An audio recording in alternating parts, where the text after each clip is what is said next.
প্রতিভাস magazine audio চ্যানেলের নিবেদন। প্রত্যেক মাসে অনলাইনে প্রকাশিত প্রতিভাস ম্যাগাজিন থেকে নির্বাচিত উপন্যাস, গল্প, ধারাবাহিক ও অন্যান্য বিষয়। উপন্যাস অমরাবতী। আমি লেখক শরদিন্দু সাহা বলছি। পঞ্চম অধ্যায়। মেদিনীকে চঞ্চল দেখেছে কি? এমন একটা জীবনের আতিপাতি খুঁজে বেড়ানো, চক্ষু লোভ না গোপন আকাঙ্ক্ষায় মশগুল থাকা কেউ কি জানে? সে নিজেও কি জানে? গুটিয়ে রেখেছিল নিজের মতো করে। সে তো দেখতে পায়নি মেঘেদের আনাগোনা, শুনতে পায়নি তো নীল আকাশের ডাক। সে খালি দিনরাত কাঁদে, বুকের কোণে ওর আগুন জ্বলে। ওর কাচ্চা বাচ্চারা এখনো ঘরে ফেরেনি। কোণে সাজায় বটে, নিজে কি আর তেমন করে সাজে? সময়ের ঝঞ্ঝাটে নিজের কথা নিজেই শোনে, ৬০-১৭ কথা। কে আর কার কথা শোনে? এর মুখের কথা ও কাড়ে, ওর মুখের কথা এ কাড়ে। এর শিখরের জ্বালা ও বোঝে না, ওর শিখরের জ্বালা এ বোঝে না। জ্বালা কি আর কম? জুড়ায় না যে সহজে। এর ঘরে উলুধ্বনি দেয় তো, ওর ঘরে ঘণ্টা বাজে, তার ঘরে কাঁসর বাজে। ঘরে ঠাকুর শয়ন দেয় তো, মেঝেতে শ্বশুর শাশুড়ির মাঝে পর্দার আড়ালে সঙ্গম করে। জমিন আর ফসলের জন্ম দেয়। তুবড়ি বানাতে গিয়ে সেই যে ক্লাব ঘরে প্রাণ গেল। কত লোক তো উকিঝুঁকি দিয়েছিল দরমার ঘরের ফাঁক ফোকরে। পূর্তি যৌবন ও মেদিনী যে কাটালো, কম খেসারত্ব দিতে হয়নি। শেষে মালতীর বুদ্ধিটা কাজে লাগিয়ে দুবেলা দুমুঠো ভাত জুটল। কালশিটে দাগ পড়েছে ওদের কনুইয়ে।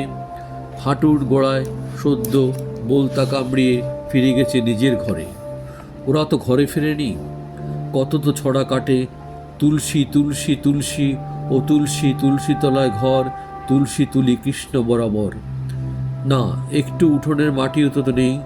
কখনো কাঁদবে পা ছড়িয়ে, করাত কলে খ্যাঁচ খ্যাঁচ শব্দ করে চিরিচিরি একসার হয়ে গেল, এলো আর গেল এপাশ ওপাশ। কেউ বলে ওরা জ্যান্ত নেই। মুখ গুজে ধেতানে সইতে সইতে দেখে সব গুঁড়িগুলো টুকরো টুকরো হয়ে যাচ্ছে। ডান হাতে বুড়ো আঙুলটা ছিন্ন ভিন্ন হয়ে গেছে। কাটা আঙুলটা নিয়ে ফসল কান্নাটা চড়াতেই থাকে, চারপাশের বাতাসকে ভারী করে দেয়। পথচারী উকি দিয়ে যায়।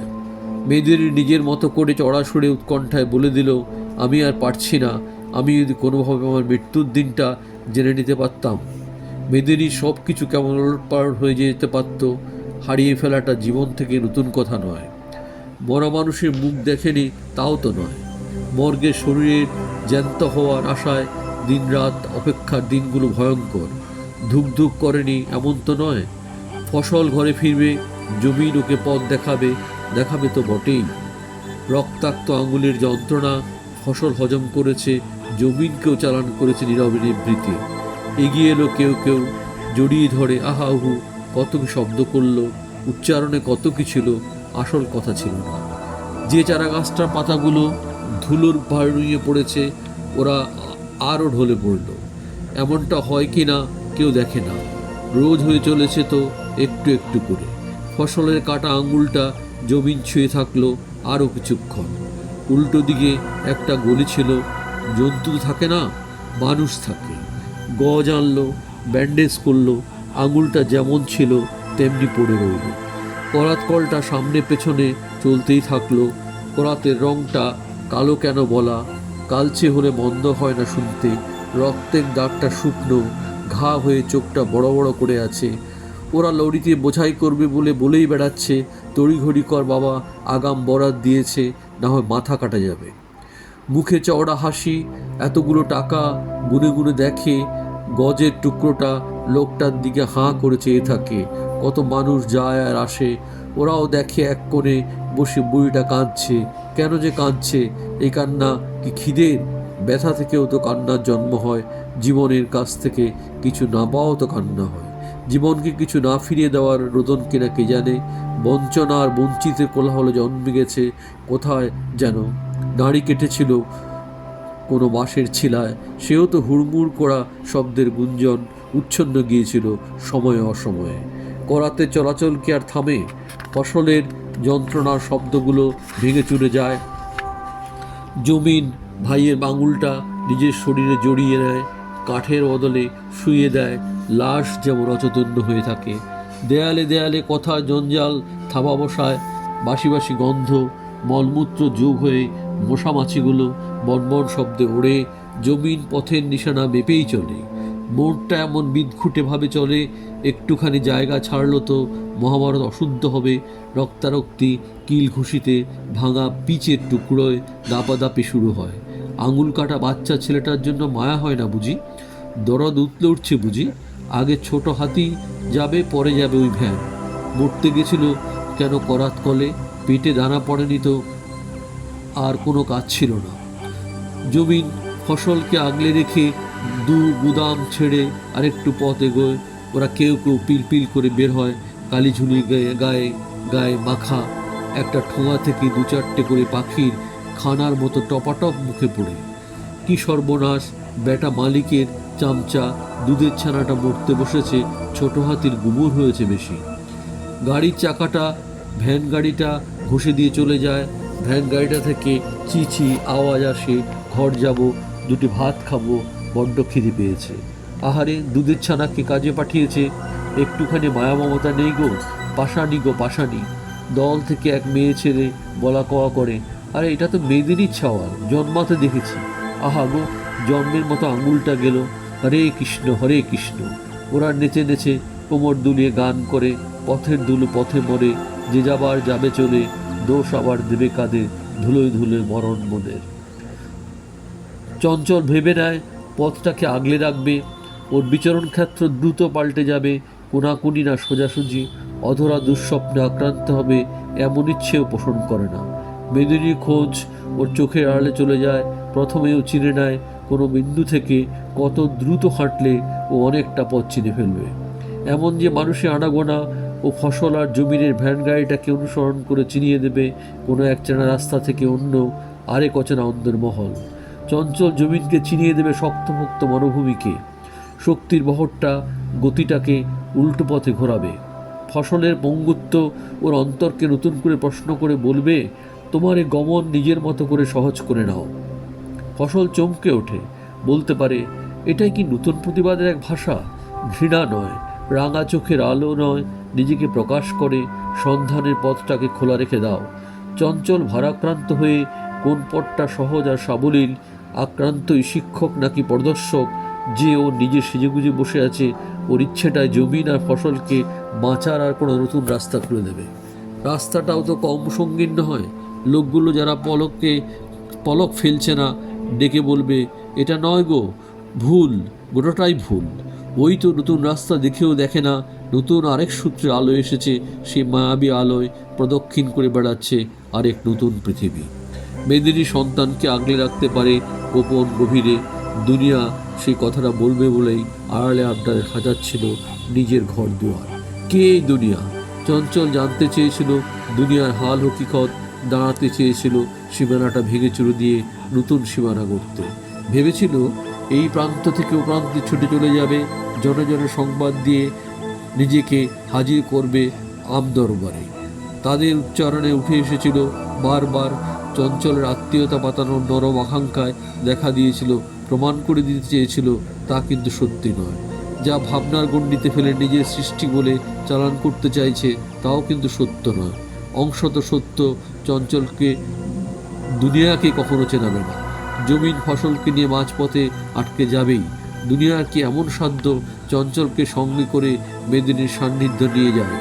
দুনিয়া নিজেই যে মাঝপথে বারবার হোঁচট খাচ্ছে, মনের আন্দোলনে আন্দোলিত হতে হতে ও দৃষ্টির মধ্যে প্রবেশ করছে এমন সব অভাবিত অঞ্চল, মনে হচ্ছে শূন্যতার মাঝে পূর্ণতার জন্মভূমি। হে জন্মভূমি, কোথায় রেখেছ তুমি জমিনকে, আর কোথায় বা রেখেছ ফসলের ঝরা ঘামের ক্লান্ত মুখ? আজ আঙুল গেছে, কাল যদি গোটা হাতটায় চলে যায়, পরশু যদি হৃদয়টা বন্ধ হয়ে যায়, জমিন কি পারবে ফসলকে আগলে রাখতে, বুকের পাঁজরে মিশিয়ে নিতে? হয়তো না। দুনিয়ার চাওয়া পাওয়ার গোপন কথোপকথন ওদের চলনকে দিতে পারবে তো গতি? সে প্রশ্ন প্রথমে ও নিজের কাছেই রাখে। তাই তো এতটা নীরব, নিঝুম, নিরালায় নিজের বৃত্তে নিজেই ঘোরাফেরা করে। উদ্দেশ্যহীন যাত্রা নয়, কোনো এক জীবনের মাত্রাহীন সন্ধান। মেদিনী আকাশ তো ছুতে চায়, সঙ্গে নিতে চায় চঞ্চলকে। জুড়বে বলে ইতিউতি মানুষের শয়নকক্ষ।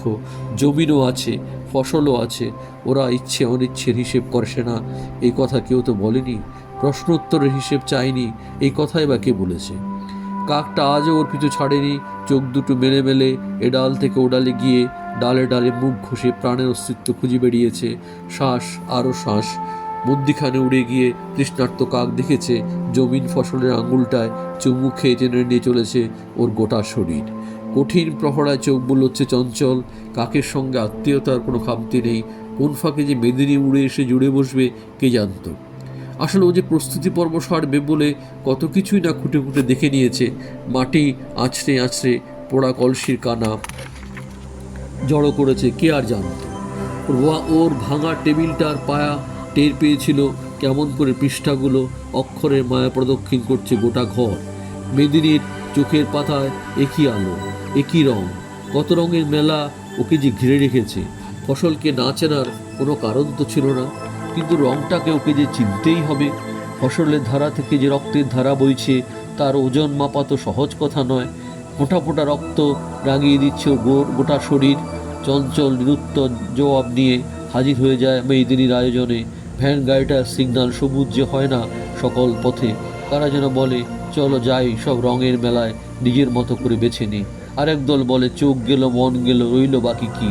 এই উত্তরের আশায় মেদিনী হাঁটতে গিয়ে হোঁচট খেল। কত মানুষের সঙ্গে সাক্ষাৎ হলো, ডেকে নিল কত দুঃখী দুঃখী ভাব করে করুণ স্বরে। সব কি শেষ হয়ে গেল? মিছিল আর মিছিল রইল না, ঘাত প্রতিঘাতে কথাগুলো ভাব হারালো, দমটা রইল 16 আনা। সমস্বরে চিল্লিয়ে বোঝাতে চাইল কত জানে ওরা। ফসলের আঙুলটা তখন জমিনের পাঁজরের ছোঁয়া ছেড়ে দু আঙ্গুলের ফাঁকে এসে ঝুলছে। মেদিনী কনেকে রাঙিয়ে দিয়ে নিজের রূপকে মুছে নেয়। যে দাগগুলো সহজে উঠে যায় আর যে দাগগুলো অবিচল থেকে বলে আরও সময় ধাক্কা সামলে তবে তো পথ চলা। ও জানে আজ আর সেই সময় নয়। অনেক গান মাতিয়ে দেবে, অনেক প্রাণের সাড়া জাগবে। সংবাদটা এসেই গেল, ওরা আসছে। অনেকটা পথের মাগ কেটে কেটে ওরা ঘরে ফেরার আপ্রাণ চেষ্টায় পথ হারাচ্ছে, আবার খুঁজে মরছে। বুড়িটা দরজার খুঁটি ধরে বলে ঘরে ফেরা কি এতই সোজা? কেউ আবার খিলখিল করে হাসে, এই বুড়ি, এই তুমি কি বললে? ঘর কাকে বলে জানিস? পুরুষ মানুষের গোপ যোগাযোগ দেখেছিস? এই কাটে, এই আসে, এই আছে, এই নেই। মোদের ঘর এরকমটা না, এই তাণ্ডবে ওলট পালট হবে। কেউ এসে ঠেসে ঠুসে দেবে। এ মাইয়াটা দুনিয়া পড়া দেখা শিখছে না, তাই তোর সব কেমন আবল তাবল লাগে। সুরে সুর মিলাতে চায় না রে, ভালো করে শুনতে লাগে যে। দুনিয়ায় এসে তো বলেই ফেলে কত মেয়েকে সাজাবো, আসো না আমিও তোমার চুল বেঁধে দিই। না হয় এমন উকুর বাসা বাঁধবে, চুলে জট ধরবে, গা বেয়ে বেয়ে পা সমান গড়াবে, নেচে কুদে পার পাবে না। দুনিয়ার আকণ্ঠ অনুসন্দেশা ওকে জানিয়ে দেয় পূর্ণাঙ্গ নিবাসের হদিশ। আগুনের ফুলকি উঠবে ও জানে বলেই ও জানতে পারে ফসলরা পথ অতিক্রম করে আসবে, চলে আসবে ওই অন্ধকার বৃক্ষের মূল যে পথ অবরুদ্ধ হয়েছে রাতারাতি, যে গর্ত বুঝে গেছে আপনা আপনি, কোনো নির্দেশের অপেক্ষায় করেনি, ভাবেনি। মা পুষ্ট হয়েছে নিজেরই প্রয়োজনে। দুনিয়া বলেছিল আসুন আলিঙ্গন করি। কেউ যদি নিন্দবন্ধ করতে চায় করুক, তাতে কী বা যায় আসে? ফসলের যায় আসে সে যে রক্তাক্ত পথটা ভালো করে দেখে নিতে চায়, রক্তশূন্য পথটা অপেক্ষা নিয়ে দণ্ডায়মান। সে যে মনে মনে ভেবেছে মৃত্যুর স্বাদ নেবে, জীবনকে ধরবে বলেই না ওর আমরণ লড়াই। জমিনের মনটা জলে জলাকার হয়। ওদের ভূমিটা দেখেছিল বড় নড়বড়ে, ভেবেছিল কাউকে মেয়েকে বলবে একটুখানি জায়গা দাও। ঘরে ফিরে দেখলো ভিন্ন এক সন্ধ্যায় মুহ্যমান বাড়িঘরগুলো উচ্ছলতাহীন হয়ে দাঁড়িয়ে রয়েছে জমিনকে অনেক গল্প শোনাবে বলে। রোজকার ভাবনাগুলো জমা হচ্ছিল স্তূপ হয়ে। জমিনের নজরটা ঘুরে গেছিল অনন্ত অবলম্বনে। সূর্যের প্রথম আলো যখন জীবন ছুঁয়ে যায়, ওয়েল্ডিং মেশিনের আওয়াজ ওকে কি সত্যিই টানে, নাকি কোনো এক জীবনের খোঁজে পায়ের ভাঁজে ভাঁজে পৌঁছে যায় সে আলোর বৃত্তে। স্ফুরণ ঘটেছে নতুনের এক শিহরণে। শরীরটা দোলায় বটে, চিন্তার দেয়ালটা টুকরো টুকরো হয়ে যায় বটে। কি জানি কখন কোনো বজ্রাঘাত এসে দানা বাঁধে। জমিন একটু আড্ডু কথা বলার জের টানে, কত রসের মেলা সেই স্ফুরণে। মন তো চায় নিজেকে ঢেকে ঢুকে রাখতে, বলবে বলে যে কত ঘটনার জন্ম হয়, কি হয় কখন শব্দ বের করে আনার আকুলি বিকুলি অজানা আঘাতে বন্ধ হয়ে যেতে থাকে। প্রশ্ন তো করতেই পারে, প্রয়োজন শব্দটা আসলে কি, কত তার দৌড়? এই জিজ্ঞাসার উৎপত্তি বা কোথা থেকে শুরু? জমিন তাই মনের কোণে উথাল পাথাল করলেই এক এক করে জিজ্ঞাসার নিঃশেষ করে না, কে তোরা? আত্মম্ভরিতা বড় বেশি ভয়ঙ্কর হয়ে দাঁড়ায়। আগুনটা উৎপাত করে না, কে বলল? সে তো গ্রাস করতে চায়। কত তার দাম বললেন না তো? তাহলে তো আপন করে নিতাম, চেখে অন্তত দেখতাম, না হলে যে সব কিছু কেমন অধরা থেকে যেত। একেবারেই ছোঁয়া অছোঁয়ার মাঝখানে দাঁড়িয়ে। চলে যাবে না তো? সময় হয়নি তো? কেন যাবে? ফাটা ফাটা বুকে অজানা রেশ টেনে এইভাবে পাওয়া যায়? এটাও কি মনে হয় না এটা প্রশ্ন নয়, এটা আশ্চর্য হওয়া? হ্যাঁ, একা একাও দাঁড়িয়ে আছে তো, দাঁড়িয়ে দাঁড়িয়ে চিৎকার করে বলেছিল, এইটা চাই, ওটা চাই। ঘরের মাঝখানে বন্দি হয়ে বলছে কত কি চাই ওর, সেটাও তো কোন ভুবনে? কাছে গেলেই সব কিছু ফুস, সব মিথ্যা আর সব সত্য। একসময় জানাতে গিয়ে বলে, আমি সব জানি। ওয়েল্ডিং মেশিনটা চলতেই থাকে, আগুনের ফুলকি নিজের মতো করেই নাচে। কালো কাঁচের আড়ালে চলছে কত তরঙ্গ, চলতেই থাকে, সব কিছু চলতেই থাকে। খালি এক মৃত মানুষের গন্ধ ওর শরীর থেকে জন্ম নিচ্ছে, কত কি জন্ম নিচ্ছে। একেই কি জীবন্ত বলে? আরে হ্যাঁ, তাই তো বলে। শান্ত শরীরের রূপ পাল্টাতে পাল্টাতে একদিন আসে জমিন একই রকম হয়ে যায়। মায়ের গর্ভের উপরে কিংবা কাছাকাছি কোথাও ফসলের জন্মে বীজ তৈরি হয়েছে, ওর আঙ্গুলটা হয়েছে রক্তাক্ত, কাল রক্তে ওর বুকটাও ভেসে যাবে। ঘরের পাশের মায়ের গর্ভে আরও রক্তপিণ্ড দলা পাকাবে, আর একদিন ওর শরীরটা আধাআধি হতে থাকলে বলতে থাকবে, আমি বাঁচতে তো চাই, একটু তো দয়া করো, ইনশাআল্লাহ সব একদিন মনের মতো হবে। মজিদও তাই বলেছিল, হাত দুটো টেনে নিয়ে বলেছিল, আসতে চালাম মজিদ ভাই, এই সংসারের কথা তো কিছু বলা যায় না। দুজনের আনন্দের ভাগটা পাল্টাপাল্টি হয়ে কেমন যেন হয়ে গেল। আজকাল মজিদ অনুকরণ শব্দটা খুব শিখেছে, ভালো কি মন্দ জানে না, কিন্তু শিখেছে। ওয়েল্ডিং মেশিনটা চলতে থাকলে ও কথাগুলো ধার করতে পারে না, এ এক ভারী বিপদ। সব কথা থেমে গেলে থেমে যায়, সব গল্প শেষ হয়ে যায়, উৎপত্তি যে হয় না, এই কথা কেউ বলে?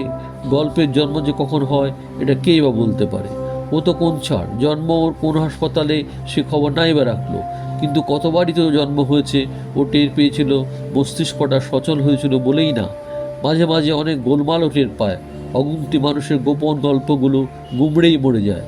দিনরাত জন্ম হচ্ছে নিজের মতো করে, চাবিটা বন্ধ করছে আর খুলছে, সোনার কাঠির উপর কাঠি জীবন কাঠি হয়ে জ্বলছে আর নিভছে। একথা সে কথায় হালকা হয়ে আসল নকল গুলিয়ে যায়। মানুষের মেলায় অন্য এক পৃথিবী। ওরা নিজেদের সাজিয়েছে নিজেরই মতো। মেঠো গন্ধে কত না গাছগাছালের বাঁক, স্বপ্নীল সুন্দরী গড়ান, ওদের বাতাস গায়ের গন্ধ এ অজানা বিভুঁয়ে ছড়িয়েছে নিজেদের আমেজে। ওদের বৃত্তে এমন খানা পিনা নিজেদের ঘরটাকে কেমন খুঁজে পেতে নিয়ে আসে। যারা পাশ কাটিয়ে চলে যাচ্ছে ভ্রু কুচকে দেখেছে বটে, গল্প কথা উদ্ধার করবে তেমন দৃষ্টি আর বাচন কোথায়? সুখ দুঃখে নিজের গন্তব্যের আস্বাদ আর তিক্ততাকে ওদের সামনে আছাড় মেরে বলে, তরকারিতে মশলাপাতি আর একটু কম হলে বন্ধ হতো না, কেমন তিক্ত তো লাগে। কথাটা না বললেই নয়, জিহ্বাটা কম কি লাগে? কোনো ব্যামো হয়নি তো? চল তো ঘর বাড়িটার খুঁটিনাটি খোলসা করে দেখি। দেবতা অসুরের লড়াইটা জমে উঠছে, উঠুক। মন্থনে অমৃত নাই বা উঠল, বিষের ভাণ্ডারটা গিলতে হয় গিলুক, বাকি যেটুকু থাকবে ভাগ বাটোয়ারা করে খেয়ে ফেলা যাবে। পথ কাটিয়ে আশেপাশে যায় বটে, যাবার বেলা হাসি মশকরা চলে বটে। নতুন ঘরবাড়ি, নতুন আদল, নতুন মানুষের কথা ছড়াছড়ি, ওরা ওদের পাত্তা দেয় কি দেয় না, গ্রাহ্যি করে কি করে না, এ কথা কে আর ভাবে? ওরা হেঁটে হেঁটে চলে যায়, কত দূর যাবে? লোহালক্করের গায়ে নাট বল্টু জুড়ে কত কি যে বানিয়ে এই শহরের বাবুদের বলবে, নাও না গো বাবু, উপরওয়ালা তোমাদের মঙ্গল করবে, দুধে ভাতে রাখবে। ওরা দু চার পয়সা রোজগারপাতি করে ঘরে ফিরবে। এ ওর পিঠে ধাক্কা মেরে বলবে, মালিক কি বললো রে? বললো রোজের টাকা অমনি অমনি বাড়াবো, গায়ে গতরে খেটে খুঁটে পুষিয়ে দিতে হবে। হবে না, না হয় কোন চলে যাবে যা। না খেতে পেয়ে শুকিয়ে মরলে তোদের কোন বাপ দেখবে? আমিও দেখব। বল দেখিনি, বাড়তি কাজের অর্ডার পেয়ে কত কামাবি বেটা তুই? মোদের করা দেখাবি? কি করা যায় বলতো? কেমন ঝান্ডার তলা মাথা ঝুঁকিয়ে মরি, বেফাস কথা মুখে আনবি নি। ভাবতেছি আর একটা পথের খোঁজ পাবো। পাগলটার কথা শুনতেছিস? না খেতে পেয়ে কোমর বেঁকে যেতেছে, সে নাকি বানাবে ঝান্ডা। পাগলা বউ বাচ্চার পরনে কাপড় জোটাতে পারিস না, ঝান্ডা বানাবি? ঠেলা সামলা। এই সত্তরে বুড়োটা ঘুরে ঘুরে হকের টাকা পেলনি, শেষে ঘুরে ঘুরে সেটাকে হাত পা ছড়িয়ে বিছানায় কেউ খোঁজ রাখল নি। আমরাও কি রাখি?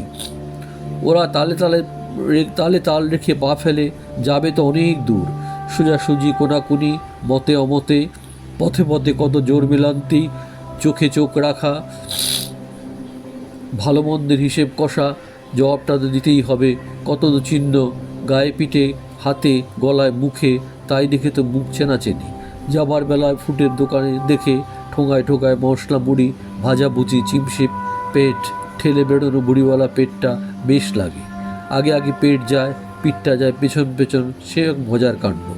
এরকম কত মজার কাণ্ডই ঘটে বটে। কারো মুখ চিনতে চাইলে বলেই ফেলে ওটা ইন, ওটা আউট। শব্দটা ইংরেজি বটে, একটু উল্টে পাল্টে নিয়ে অর্থ যেভাবে পাল্টে যায় কে জানতো। তাই তো ডুকে ডুকে আত্মীয়তা পাতানো। বইঠিয়ে না দাদা, বিক্রিবারটা হয়নি গো, তোমার হাতে প্রথম বৌনি হলো, খেতে লাগো খেতে লাগো, মিলেগা নেই, খোদ মুল্লুক থেকে আনা। সময় নি গো, সময় নি। শেকড়া ঠুকটা কামড়ের এক ঘা, এমন যন্ত্রণা সারা রাত ঘুমোতে দেবেনি। ছটপট ছটপট, এত বেদনা নিয়ে কেমন করে টিকে থাকা যায় বলো তো? একটুক্ষণ দাঁড়িয়ে যাও না, ওই ভবগুরুটাও আছে দেখছি। দুজনের হাতখানা পরখ করে দিই। চঞ্চলের হাসতে হাসতে পেট খিল ধরে। ভাগ্যটা কেমন করে পাল্টানো যায় এই কথাটা বলো দেখি। তাবিজ পাথর কিছুই তো দেখি না। আহা, ওসব কি আমি বলতে পারি? তোমার কি হতে চলেছে, এখন কেমন কাটছে, শুধু এইটুকু জানি। আচ্ছা, আমার ভাগ্যের কথা আমার মাথায় থাক। এই দিন খাটুরের হাত দেখে বলল, দেখিনি। ভবিষ্যৎ কিছু দেখতে পাও কিনা? জন্মসাল জন্মক্ষণ বলো, ব্যাস এইটুকু বললেই হবে। রাশি নক্ষত্রে সব কিচ্ছু লাগবে না। বেজার মুখ, মালগাড়ি কয়লার মতো চোখ পাকিয়ে বলল, আধার, শুধুই আধার। শুধুই কি আধার? ঘুটঘুটে আধার। আশু কোনো সমাধান নেই। চঞ্চল হাত বাড়িয়ে ডাকে, ও ভাই শোনো, হাত দেখিয়েছ কখনো? হাত? সে আবার কোথায়? দেখাও না একবার। জানতে তো পারবে এই শহরে বাংলো বাড়ি হবে কিনা, গাড়ি গাড়ি টাকা পয়সা হবে কিনা, সোনা দানা হবে কিনা, ঘর থেকে লুটপাট বন্ধ হবে কিনা। কত দিন এমনি হাসিনি। আপকা নিয়ে হাসি আপনা আপনি এসে গেল। আমার হাত দেখেছেন বাবু? এই দেখুন, ঠেলা ঠেলতে ঠেলতে সবই হাতে রেখাগুলো গায়েব হয়ে গেছে। এই বাবু আমার ভাগ্যের কথা বলতে পারবেন নাই। পরের জন্মে ঠেলাওয়ালার সাথে আপ লোকদের যদি কখনো দেখা হয়, তবে আমার ভাগ্যের কথা পুছে নেব। চঞ্চল শব্দহীন হয়ে যায়, নিস্তব্ধ নিরালাপে হস্তরেখাবিদের পাশে দাঁড়িয়ে সময়টাকে ঘেটে ঘুটে বুঝতে চায় এই নীলাকাশের নিচের পৃথিবীর এক শহরের এক কোণের ঠেলাওয়ালার কথার অর্থ কী। ওকে কি ও শিক্ষকের আসনে বসিয়ে হাঁটু গেড়ে বসে অনুরোধ জানাবে, আমি আপনার ছাত্র হলে খুব কি দোষের হবে? নতমস্তকে আরেকটা প্রশ্নও করে বসলেন, আপনি কি নালন্দা কিংবা তক্ষশিলা বিদ্যালয়ের শিক্ষক ছিলেন? ঠেলাওয়ালা বড়জোর বিশ্বভারতী আর রবীন্দ্রভারতী বিশ্ববিদ্যালয়ের নাম শুনতে পারেন। রবি ঠাকুরের নাম শুনেছি বাবু, জয়াসাঁকুরের পাশ দিয়ে ঠেলায় করে কত তো বই টেনে নিয়ে গেছি বাবু, এসব নাম তো কবে শুনিনি। তোমার নাম যেন কি বললে? তুলসীরাম। এত বাস বুঝতেছেন কেন বাবু? আমার কোনো গলতি হয়েছে কি? থানাটা কাছেই ছিল। খানিকটা ভয় পেয়ে তুলসীরাম বলল, বাবু গরিব মানুষ, থানায় ঢোকাবেন না। রামপুর টিভি কোম্পানির বারান্দায় শুয়ে থাকি, কোনো কসুর হামার হলে মাফ করে দেবেন, তারই দিনে কোথায় আর যাব। তুলসীরাম ভয় পেয়ে মাথার চুল ছিঁড়তে থাকে। না না, তোমার ভয় পাওয়ার কিছু নেই। ও খানিকটা নিশ্চিন্ত হয়ে চঞ্চলের দিকে চেয়ে রইল। মনে মনে ভাবল, পুলিশের লোক নয় তো? পুলিশে ছুলে আবার 18 ঘা। তবে কি ওই দোকানিবাবু নালিশ করেছে থানায়? কত লোকই তো বাজারের দোকানে শুয়ে থাকে, ওর বেলা যত দোষ, কেউ কি পিছনে লেগেছে? এরকমই হাজার কথা ভাবতে ভাবতে তুলসীরাম একবার সামনে দেখে আর একবার চঞ্চলের দিকে ভয়ার্থ দৃষ্টি তাকিয়ে থাকে। যা দিনকাল পড়েছে, যা কিছু হতে পারে, কিছুতেই যেন বিশ্বাস হচ্ছে না। অটল নির্ধারিত সময়ের আগেই ওর চিন্তাকে ছড়িয়ে দিয়ে হয়তো ভাবতে চাইল, যে মানুষগুলোর জীবনকে চঞ্চল ছুঁতে চাইছে, আসলে ওরা কারা? ওরা কি ঘুমিয়ে পড়েছে, না জেগে আছে? বইয়ের পাতা উল্টা থেকে ভাবে, এইভাবেও ধরা যায় না, জানা বোঝার নির্দিষ্ট একটা মাধ্যম আছে। কোনটা পাটিগণিত, কোনটা বীজগণিত, কোনটা ত্রিকোণমিতি, গাণিতিক সূত্র দিয়ে জীবনকে কি উপলব্ধি করা যায়, এই কথার উত্তর নিজেও তো খুঁজতে থাকে। ওই যে লোকটা কম্বল মুড়িয়ে শুয়ে আছে, আষ্টাপৃষ্ঠে নিজেকে জড়িয়ে রেখেছে, তার কি কোনো দৃষ্টিকোণ থাকতে পারে না? কি জানি কেন ওর উপলব্ধির মাত্রা বলে চঞ্চলের চোখটাও নিজের করে নিতে সংকোচ হয়। তাই তো কিন্তু কিন্তু করেও একবার ওর মুন্ডুটাকে ঘুরিয়ে দেয়, দেখে চুলের ভাঁজটা উল্টো দিকে ঘুরে গেছে। ওর মাথায় আলাদা এক সুগন্ধি তেলের গন্ধ, হাতে কেমন অতি সহজে মুঠো করে ধরে আছে এক বনৌষধি। ওর ঠোঁটটা দুদিকে ঝুলে আছে। চঞ্চল জানে না ও কি খেয়ে এমন করে কোন বিদ্যায় শরীরটাকে মুড়িয়ে রেখেছে। ও ইচ্ছে করলে ওর একটা নাম দিয়ে দিতে পারে, ওই নাম দিলেই মানুষটাকে চেনা যাবে। আলোর খেলাগুলো তো থেমে যায়নি। এতক্ষণ আলোটা ডান দিক থেকে ওর শরীরটাকে চিনিয়ে দিচ্ছিল, চমকে উঠছিল অটল। আবারও যখন বাঁ দিকে ঘুরে ওর শরীরটাকে মনে হলো একটু আগে ওর বইয়ের ৩০০ নম্বর পাতায় যে ছবিটা দেখেছিল তার সঙ্গে ৯০ ভাগ মিল। ও শরীরটাকে ছেড়ে ঘরে ফিরে আসবে যেই না ভাবছিল, ও শুনতে পাচ্ছিল একটা মানুষ কানফোনে, স্মার্টফোন নয়, অনর্গল বয়ে যাচ্ছিল। সেই কথাই শব্দ ব্যবহারে এমন দু একটা নাম ব্যবহার করছিল, গান শুনতে পারলেই উচিত কাজ হতো, কিন্তু তা হলো না। আর বলার গল্পে যেভাবে ওই ওষুধের দোকানের কর্মচারীর কথা উঠে আসছিল, যে চিন্তার স্রোতটা বয়ে আসছিল, দুপুরের ব্যবহার করা উচিত অনুচিতের সঙ্গে কতই না মিল। ওই মানুষটাকে বাকি লোকগুলো অনিমেষ বলে সম্বোধন করছিল। ও এই আধারে অনিমেষ একা একা কথা বলা যায়, শব্দগুলো হুবহু মিলে যায়। ও যেভাবে বাঁচার কথা বলে তাও যেন সমান সারিতে চলে আসে। অটল ভাবল ৫০০ বছর ধরে নেওয়া যাক, সময়টাকে হাতের মুঠো নিয়ে এমনভাবে আগলে রাখা। কথার শর্টটা পাল্টে গেলেও, নিমন্ত্রণ শব্দটা নিয়ন্ত্রণ হলেও ওর চিন্তা শর্তগুলোকে অমান্য করা দুঃসর দেখাচ্ছে না। অটল ওই নামধারী মানুষটাকে চিনবে বলে একটা দামের আড়ালে লুকিয়ে পড়ে। অনিমেষ কেন একটু পাল্টাচ্ছে না, এতটাই ভিন্ন সময়ের ভিন্ন রং, ওপারের ব্যক্তিত্ব নয়, তাহলে ওর দেখাটাই ভুল। দুপুরের মুহূর্ত আর গল্পটাই আবার পুনঃপ্রচার হচ্ছে। অটলের দর্শন যে বিপরীত মেরু চঞ্চল পলে পলে অনুভব করে, সম্পর্কটা চির ধরা কোনো প্রশ্নই আসে না। দ্বন্দ্ব এখানে মোটেই নেই। মানুষের চলার পথটা সুগম নয়, পথটা রুদ্ধ হয়ে যাবে, এই ধারণা অকল্পনীয়। তেজোদ্দীপ্ত রোদ চঞ্চল মাথায় করে বয়ে বেড়াতে পারে অনায়াসে। অটল ভোরের আলো ফুটতেই গাঙের জলে ঝুপ করে ডুব দেয়, প্রয়োজনে একটু সাঁতার কেটেও নেয়। ভেজা কাপড়ে ফেরার পথে ওই লোকটাকে ডাক দিয়ে বসে, ভাঙলো ঘুম? ওঠো, নিজের মতো করে ওঠো। কম্বলটা ভাঁজ করে পিলারটার এক করে গুজে রাখে। পায়খানা প্রস্রাব সারবে বলে কর্পোরেশনের শৌচালয়ে ছোটে পেটটা চেপে ধরে জলাধারে হাত মুখ দিয়ে স্নান সেরে সেই যে দৌড়য়, আর ফেরে না। অটল কত করে চেয়ে থাকে আর দেখতেই পায় না। ওর ঘর থেকে ২০-২২ ঘর দূরের চায়ের দোকানের সুধন ওর সঙ্গী হয়ে যায়। ১০ টাকার আধা ভাঙা টালির ঘর থেকে ও আধা মাইল দূরে থেকে ছুটতে ছুটতে চলে আসে। কাঁধে একটা ব্যাগ ঝোলানো থাকে, সেটা এমন করে মুঠে করে ধরে মাটির সঙ্গে ঝুলেই থাকে। ওর টের পেল কি পেল না, তাতে কী বা আসে যায়। লক্ষ্য তো ওই কাউন্টারটাই। কাঠের বাক্সগুলো এক এক করে নামায়, সাজিয়ে গুজিয়ে গুঁড়ো চা, পাতা চা দুটোরই মেশামেশি নিজের মুখে স্পেশাল শব্দটা বসিয়ে দেয়।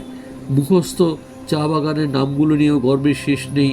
কেউ যদি জিজ্ঞেস করে এতবার নামগুলো আড়াও কেন, অটল জানে এতে ওর কিছু হয়তো আসে যায় না, কিন্তু অদ্ভুত আনন্দ থেকে নিজেকে বঞ্চিত করার অধিকার তো নেই। তাই বলে স্ত্রীপুত্র তখন ওকে ওগো বাবা গো বলে দুপুরে বিকেলে ডাক দিয়ে যায়। কেমন করে ওঠে ভিতরটা। বাক্সগুলো নাড়াচাড়া করার সময়ও করে, চঞ্চলেরও কেউ করে। নাড়ানাড়ি হলে মনটা কেমন করবে না। সুদন আপন মনে চেয়ারটা টেনে নিয়ে পায়ের উপর পা তোলে, প্রয়োজনে চেয়ারটা দোলায়। মালিক সাজতে যাবে, ঠিক অমনি সময় ২-৩ বার গলা খাকেরেই দিয়ে কাশি তুলে খরিদ্দারটা কপ তুললে আর ফেললে ঘেন্না হয়। বুড়ো থুত্থুরে বলে বেঁচে গেলেন, বয়সের বুদ্ধিটার তো কদর করবেন। কি জমানা এলো, ছেলে বুড়ো এক হলো। আবার থেমে গেল মহাশ্মশানের ঘাটের দিকে চলে যাওয়া মরা মানুষটি দেখে। এই জীবন কেন, এই প্রশ্নটা এলো না নাকি? স্বাভাবিক জীবনের তাড়নায় মনেই তো পড়ে গেল দরমার বেড়াটায় বড্ড উইপোকা ধরেছে, ঘুরে ধরেছে বাঁশে। ঘুঁটে আর কয়লা কিনতে হবে না। গরুটা রেল লাইনের ধারে বেঁধে রাখে খুঁটিতে, কম কথা তো শোনায় না কেউ। চঞ্চল ২-১ কলম লেখে বটে, তাতে কি আর মন ভরে? বইয়ের পাতা যখন নাড়াচাড়া করে ডুব দিয়ে তো যায়, তাকিয়ে থাকে সুধনের দিকে, পলক ফেলে না। সুধন কেন জন্মালো খুব যে মাথা ব্যথা আছে এই নিয়ে তা কিন্তু নয়। এমন করে জন্মানোর আদৌ কোনো দরকার ছিল কি না এই প্রশ্ন রাখল যে দোষের কিছু নয়। অটল আরও বেশি করে ওর কাছাকাছি যায়, ওকে ব্যতিব্যস্ত করে। জানতো যান কেটে পড়ুন, নিজের জ্বালা জ্বলে পুড়ে মরে জ্বালাতন করার লোক জুটেছে। মানুষের একবেলা খানা জোটে, গরুটার খাবার ঘাস নেই, খড় নেই, খোল নেই, চোখ দিয়ে জল গড়ায়। সইতে পারেনি গটলদা। বাবু আমার ছেড়ে কথা বলবে না যে, বিক্রি বাটা শিখিয়ে উঠেছে। বাবুর গালমন্দ তো আর তুমি সইবে না গো। যত দোষের ভাগ তো আমার ঘাড়ে চাপবে, বুঝবে কি আর তুমি? এই শহরের মরা গুনতেই তোমার দিন কাটে, তাও আবার আমাদের মতো গরিবের মরা। এই ছোট লোক মরারা নাকি শহরের কাছে হাত বাটায়নি, টাকার কুমিরদের ভাবনার আগামাথা নেই।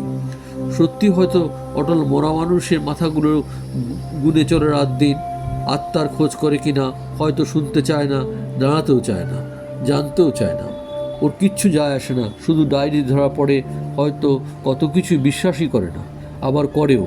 দ্বন্দ্বটা সাময়িক কিনা কিংবা মাথার কোনো গোলমাল কিনা সেটা চঞ্চল অটলকে স্মরণ করে দিয়েছিল বটে, কিন্তু অটল মাথায় নেয়নি, শরীরেও জায়গা দেয়নি, মনেও ধারণ করেনি।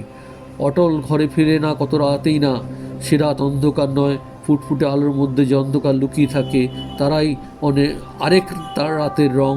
সুধন এক অনন্য মানুষ হয়ে যায় ওর কাছে তখন। আর চা দোকানের কর্মচারী থাকে না, ও বলেই ফেলে, সুধন তুমি ধন্য, ধন্য তোমার এই জীবন। সুধন চঞ্চলের কথার কোনো অর্থই খুঁজে পেল না, জোরে জোরে হেসে উঠে বলল, দাদা মরে বাঁচার পথটা একটু বাতলে দিতে পারেন তো, একবার চেখে দেখে নিই। সারা জীবন আপনার গোলাম হয়ে থাকবো, এই কথা হলপ করে বলতে পারি। অটল ভাবে, লোকটা বলে কি রে। আজকের পর্ব এখানেই শেষ। আগামী সপ্তাহে ঠিক এই দিনে এই সময়ে লেখক উপস্থিত থাকবেন পরের পর্ব নিয়ে।